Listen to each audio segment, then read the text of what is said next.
Hey everyone and welcome back. If you're new here, hi, I'm Lisa and I'm currently taking a weight loss medication injection called Mounjaro, which is a GLP-1 medication. And today it's time for my 4-month update. I'm going to be sharing with you my weight loss, some gym struggles I've had over the past couple of months, wins beyond the scales, some reflections over the past 4 months, and also maybe a little sprinkling of how I'm gearing up and going to navigate and manage Christmas. This is just my personal experience, so if you're seeking medical advice, please make sure you talk to a doctor or your healthcare provider. The first thing I wanted to talk about is food noise and food suppression, because on other diets that I've been on in the past, this is something that I've never really thought about. I've never really thought about why I've got that continual chatter in my brain telling me to go and look in the fridge or it's time to eat. Food noise is something for me that I've really been thinking a lot about and listening to. And as soon as I started taking this medication, the food noise quietened down. So when I refer to food noise, what I'm talking about is when we are always thinking about food. We're waking up in the morning and we're thinking, what's for breakfast, what's for lunch, what's for dinner, what snacks can I have? And sometimes I've found in the past when I've been out of a slimming club, it's been over-structured in a way for me that I'm continually thinking about food and always writing it down. So then I'm always over planning and overeating and just eating more generally, and after 3 days I just can't stick to it and I fall off. But with the injection, you kind of, it quietens all that down, and what it does bring in is food suppression, where you're just not hungry, so you're just not thinking about food. And the big thing for me with food suppression, what I noticed was how much everybody else around me was talking about food all the time. You know, we walk into a family member's house and immediately they're offering us coffee and cake and biscuits. You know, where really I've got to think, am I hungry? Do I want this? Because now with food suppression, if I do have a coffee and a slice of cake 3 hours before my dinner, I'm not going to be hungry. Or tea time, whatever it is you call it.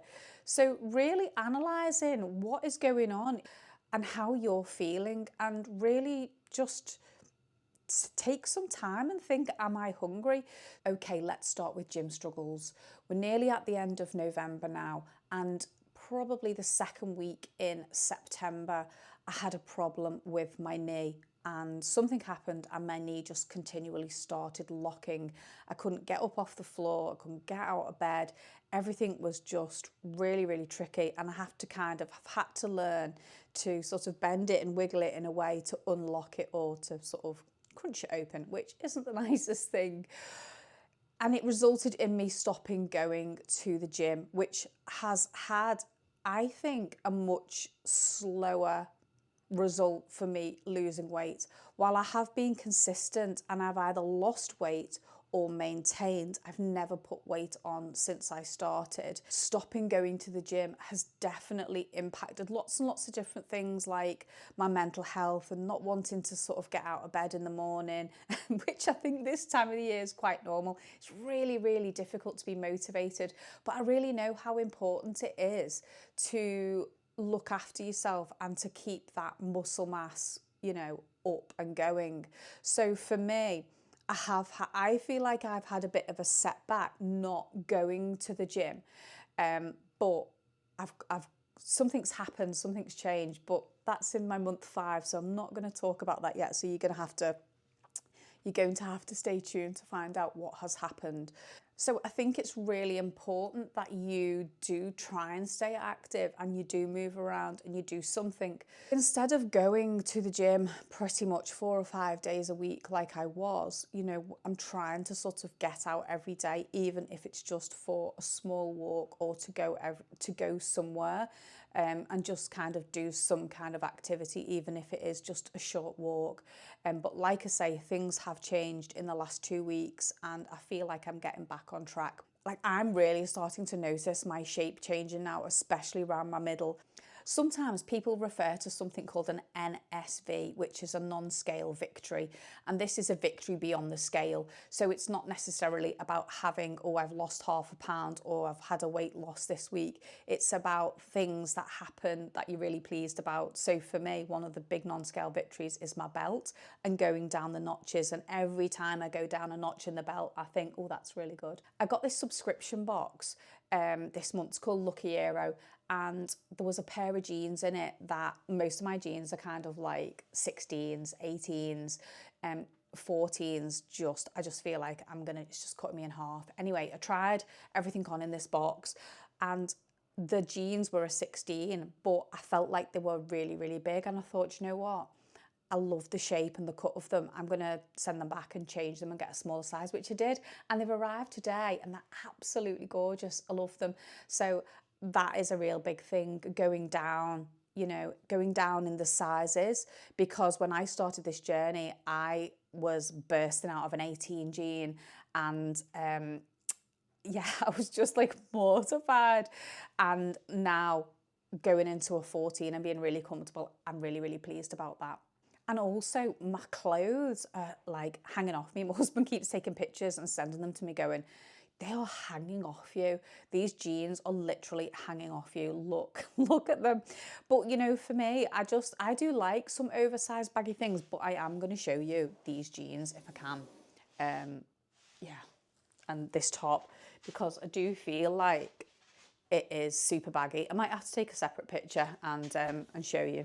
But yeah, everything now is really getting a bit big, and I'm kind of thinking, oh, I need to dig some clothes out from somewhere. So anyway, yeah. So non-scale victories for me have been going down in the belt, buying things in a normal size which are too big and having to swap them. And also, I'm going to share a little secret with you. Today I've dropped into the next stone bracket down. I haven't seen a 12 at the beginning of those scales for I don't know how long. I really don't. So I'm absolutely over the moon. In fact, I took a picture of it. I was just like insanely happy. So so some non-scale victories, and you know, it might only be like a little thing, but you know, when you're trying really hard, it means a lot. So yeah, non-scale victories. Food suppression. I made a video about this because I didn't realise like how much I was thinking about this, and I felt like it deserved a video on its own. So if you haven't watched that, please make sure that you do go and watch that at the end. I'll try and make sure I remember to put a little screen on at the end for you to click it. I do have a full playlist of my Mounjaro experience, and in them early days, how I was eating was very different to how I'm eating now. I know that sounds really weird, but at the beginning, I was probably eating more frequent meals and much smaller portions on like little side plates, and making sure I was getting like my protein intake. So I was reflecting back to what I was like when I was younger and when I was super fit, and I worked in the restaurants and the kitchens, and I was literally on my feet all day. I was thinking, what was I eating? Because I was probably like a size, I don't know what size I was, but I was probably like 10 and a half, 11 stone, if that. I was probably not eating very much in the morning, if anything, and kind of running on a little bit of coffee. And then I will probably have maybe a toastie or a sandwich at lunchtime, and then nothing in the afternoon, and then maybe something before I left work or when I got home with the kids, and then and that was kind of it. I wasn't really a big picker, you know, but even if I did pick and I wanted sweets or I wanted something, I had it, and I never really had to worry about my weight because I was so active. And then coming back here, all of that changed. So I think back then I was probably an intermittent faster. Whereas I've just got into the habit of continually eating, because I think that's how I've been conditioned since coming back here. You know, everyone around you kind of goes, oh, you know, like when you go into work, like what's for lunch, what are you having, what have you had for your breakfast, what are you having for your dinner? Everyone talks about food so much nowadays, and there's kind of no getting away from it. And I have to kind of isolate myself a little bit from that. And, you know, if I don't want to talk about food, I kind of don't. And yeah, I think food suppression and food noise, when you start taking the medication, if you're not on it, and you're wondering about it, well, like, you might hear people talk about food noise. It's basically the chatter in your head that just goes away. And when you wake up in the morning and you're going, oh, what's for breakfast? Or you know, what's for dinner, or other people are asking you. And sometimes it's not necessarily the food noise in your head, it's those suggestions put in your head by other people. But then we become conditioned to have those thoughts as well. So it's like a really, really massive topic. But if you want to delve in a little bit more into the food suppression, then go and watch the food suppression video. Also, I recorded a podcast this week with a lady called Angela, and she has a YouTube channel all about her journey with Mounjaro. She's just started, but she's been a weight loss coach in the past. So she messaged me and she invited me to do an interview, and if you want, I'll link it in the caption below. And it's all about my story basically, and what's happened to me over, I don't know, the last 20 years really, because I do go back and talk about my relationship with food prior to my problem. It's a really interesting talk. That talk with Angela really, it brings things to the surface, and I do think we need to talk about our weight loss journeys. It's not just about sitting in a room and listening to other people talk about, you know, what meals they're having. It's getting into your head a little bit deeper and how you're feeling and why we've got into these habits that we've got into, because everybody's different. So yeah, go over to Angela's channel and give my interview a little listen. I'll link it below. The other thing with food suppression that and food noise that I've kind of learned is I can't go out now in the afternoon and have like a creamy coffee, you know, a coffee made with all milk and something to eat, because I just won't eat again that night. I'm just not hungry. So I'm having to kind of like adapt and change. If we do go out, then I might have something else. I mean, I'm sat here now drinking orange cordial with my vitamins and my minerals in. But the old me would have literally just been able to drink coffee for hours, but I'm finding kind of 1 or 2 in the morning and that's it, onto the cordial. So getting your protein in can be really tricky, but you've just got to try and do what you can and what suits you and think about it.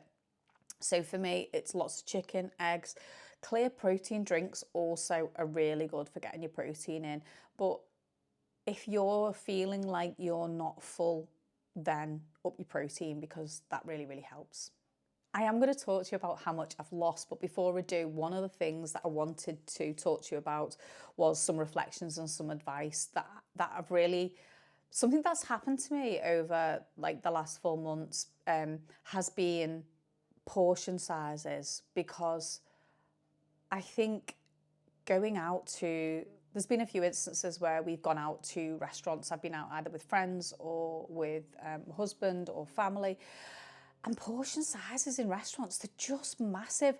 And I don't know if we're kind of like conditioned now to think this is acceptable, but if it's just restaurants that are in competition with each other to put more and more food on the plate, and food prices are going up. And it's just something that I've been thinking, like, basically, if we want to lose weight, we've got to reduce our calorie intake, haven't we?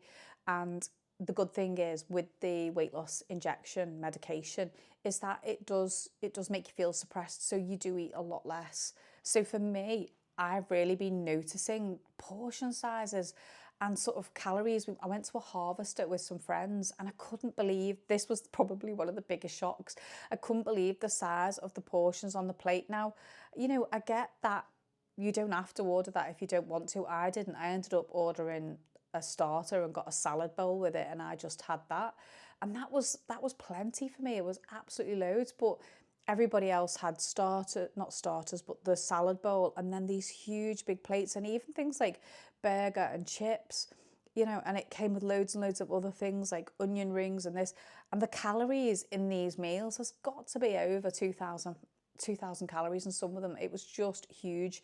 So I think as well, that can start coming into our portions at home, because we think we have to do that, especially if you've got if you're a female on this medication and you've got men around you. Like my husband, before his knee operation, which was 2 months ago, he's had a full knee replacement.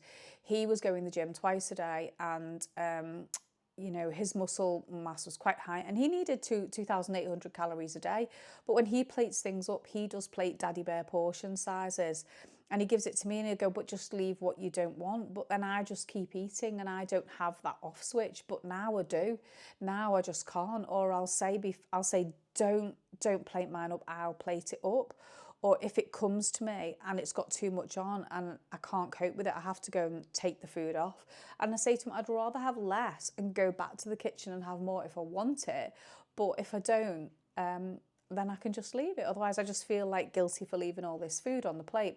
So my advice to you would be is just have them awkward conversations with people. And, you know, I've had to reiterate this with him on numerous occasions and say, you know, no, that is too much. And we go back to the, you know, you go back and you've got to keep going back, going, no, that's too much, or let me do it. And you've got to be in control of what's on your plate and what goes in your mouth ultimately.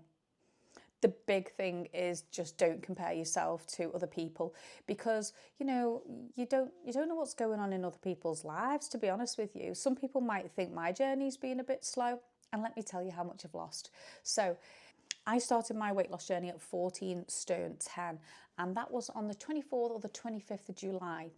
And at the end of my 4 months, I weighed at 13 stone 1.5 pounds, which is a loss of 22.5 pounds. So I'm really delighted with that. It's nearly 2 stone, not quite, but nearly there. So I know some people might think, oh, well, you know, so-and-so lost this much, or so-and-so did this, or somebody else did that. But for me, this is just my journey and I'm pleased with that, you know. And along the way, I'm learning loads as well about myself and my portions. And I think that's the big thing for me, is I've really got to address that. I'd love you to share in the comments your experience. Are you taking a weight loss medication? Are you thinking about it? Where are you? How much have you lost? Have you got a YouTube channel I can follow for some inspiration? If you have, please drop a comment below. I'd really appreciate it. If you like this kind of content and you want to see more of the videos, then please don't forget to subscribe and also give me a little like, because that does help the algorithm of the video going out to more people. So I think for Christmas, I'm going to just really manage portion size. If I want something, then I'm going to have it, but I'm going to have a small portion of it. I don't want to be missing out. And also I'm going to be trying to look at some really healthy options. A couple of weeks ago, I bought this big sprout thing, and I've been making lots of things with sprouts, and I don't know whether the sprouts needs a video of its own. Yeah. Do you know what? When I put a post on my Facebook account saying to people, send me your sprout recipes, and there was some really good ones, to be honest, because the one thing I don't like is boiled sprouts. That is just disgusting. But I've made some really lovely things so far with sprouts, and I've still got like quite a lot left. On that big stem, there must have been about 50-60 sprouts. They're in the fridge, they're doing good. So yeah, watch out for sprout recipes. Got a couple of things booked for Christmas. We've got a meal out at a theatre next week. So that's normally not too bad. You can normally get a Christmas dinner there. And then we're going out Christmas Eve with the family, which I have chosen and pre-ordered. So that's quite good. And Christmas for us this year is going to be a little bit different. So we're just in the planning stages now. We're not going to have a traditional sit-down Christmas dinner, I don't think. So I'm going to be testing some recipes out for that. So keep your eyes peeled for that. And also I've got a new kitchen gadget, which is exciting. One of mine was on its way out, so I bought a new one. So keep your eyes peeled for that as well. I just feel like I'm saying keep your eyes peeled for all this stuff, but yeah. So Christmas, I'm not going to miss out, just going to be doing it differently. Do you know, I feel like there's always something holiday-wise coming up, whether it's Christmas, whether it's Easter, whether it's going on holiday abroad or in this country, going out for the weekend or whatever. There's always something coming up, and that was always my problem. My problem was I didn't navigate that very well. I would lose weight, big weight one week, you know, small weight the next, maybe half a pound on, and then something would happen like Christmas or going away on holiday, and I would put the weight back on and then would come back, draw a line under it, and I'd start again. And I was repeating this pattern constantly, and I'm so determined to get out of this pattern. And that does mean not only reprogramming my brain about portion sizes and when I'm eating and the frequency, and listening to me, not other people. I don't know how other people feel about this. Do you, like, I know we can't blame other people because it is our responsibility, but I don't know how other people, are other people like me? Are you like me?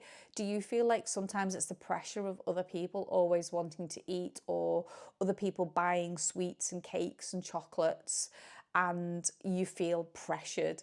We shouldn't, should we? It's just, you know, it's really, really hard to say no and to get out of that habit and the cycle. And I've been saying no. I know, like, sometimes on here you must think, Lisa is always going out, but the amount of things I do say no to, and yeah, it is just insane sometimes the amount of things we get invited to. So this holiday coming up, this Christmas coming up, for me, it's about portion control, mindful eating, pre-planning indulgent days, not so much indulgent days, but maybe little tiny portions here and there, so I don't feel like I'm missing out. So let me know in the comments as well. You know, what are the what does it look like for you? What are those plans? How are you navigating this? Before I go, I'm just going to whiz through my phone. I'm going to have a little look at some photographs, and if there's anything I think is worthy of popping the photo up on the screen, I'm going to pop it up and have a little talk through. So some of the food, like I said from the beginning, was very structured. It was on small plates. Here is a boiled egg with some tomatoes, which were grilled with a little bit of cheese on, and they were yummy. And just a lot of home cooking, really. Buying lots of fresh food and learning a little bit more about protein and upping that protein. So things with like lots of eggs on, lots of chicken, that's the kind of protein I like. Yeah, we've had barbecues, we've been out with the family, been out for dinner. If we go out, I tend to have a starter from a starter, or something like for a main as a starter. So I might have like a prawn cocktail. So I don't want to have that massive big prawn salad, but I just want something small. And to be honest, half the time that does me as well. Make sure I take my vitamins and my minerals. I pop them in my cordial. So that's really, really important, and other vitamins as well. And yeah, I think it's really important that you take those. I think it's really important as well to document your journey. So make sure you try and take some pictures of yourself and how it's going. Also, don't be afraid in restaurants that if you leave something, that just say, can I pack it up and take that home, please? Or would you pop that in a bit of tin foil, or can you put that in a tub, and can I take it home? Because everyone always says, yeah, that's not a problem. Also, I've been doing some little pictures of before and afters. So as soon as the meal comes, taking a picture of it, and then taking a picture of what I don't eat, which I just find sometimes it's just a bit fascinating, because when I see it and I think, oh, that's not going to be enough, or I'm going to eat all of that, and then I get halfway through it and I'm struggling.